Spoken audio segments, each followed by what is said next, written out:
Hi everyone, welcome to week 5.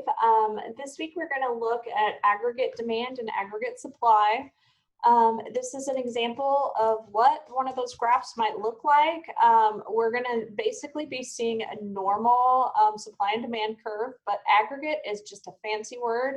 That means total.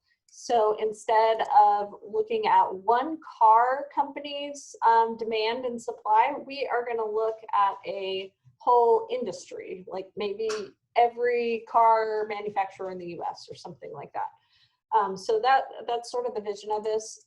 We're going to have a quiz and a discussion board this week. We do not have a simulation. We are going to look at the Great Recession. Then we're going to draw a model. There's one in the textbook you can use. I'm going to show you in just a minute. And how did that change over time? And then you're going to choose a factor and explain any shifts. So this is the one from your book.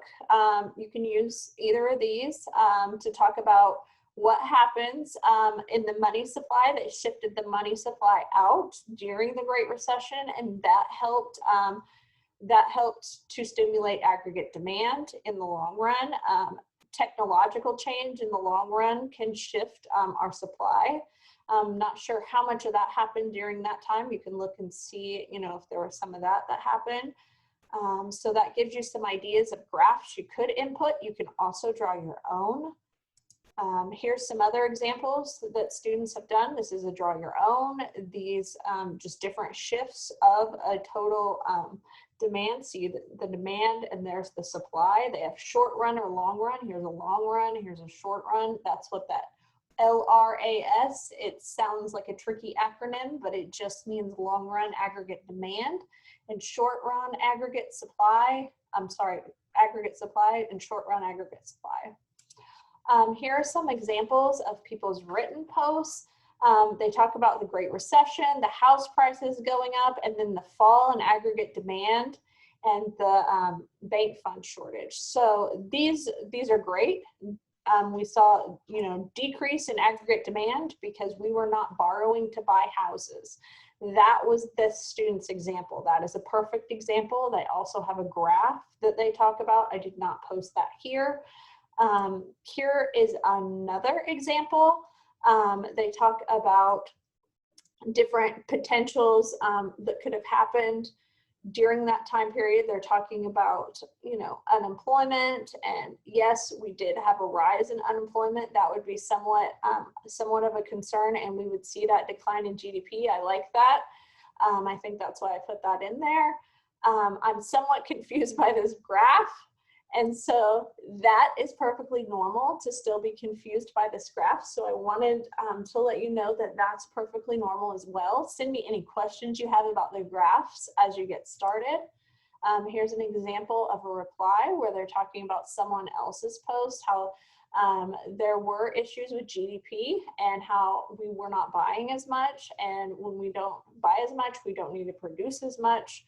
More layoffs, higher unemployment, and lower GDP. And so this was a perfect example of that.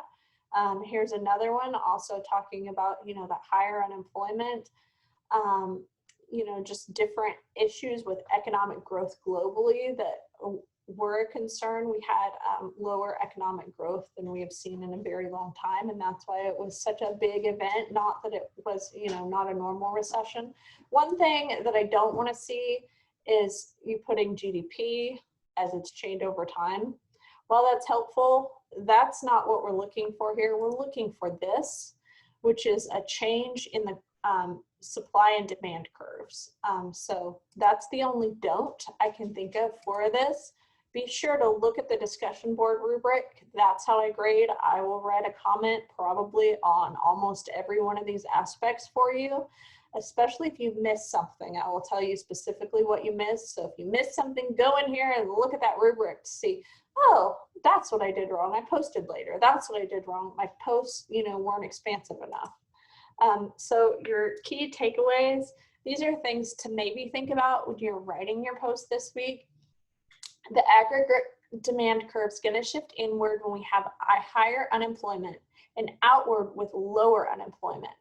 It'll shift outward when GDP increases, inward when GDP decreases. Inflation is typically higher just after a boom. So as you consider this, you think of an overheated market producing as much as possible under full employment or with low interest rates, and that's going to increase the aggregate demand and lead to an increase in inflation.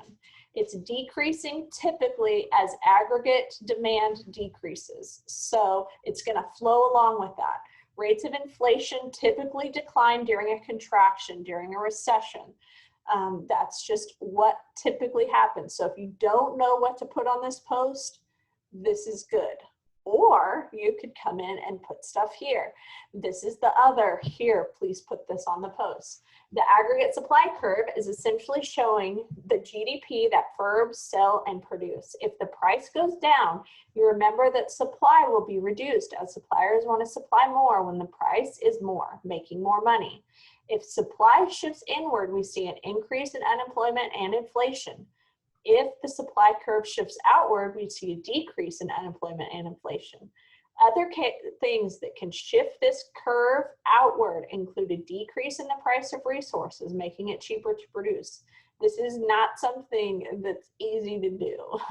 An increase in productivity, yes, we can do that through technology.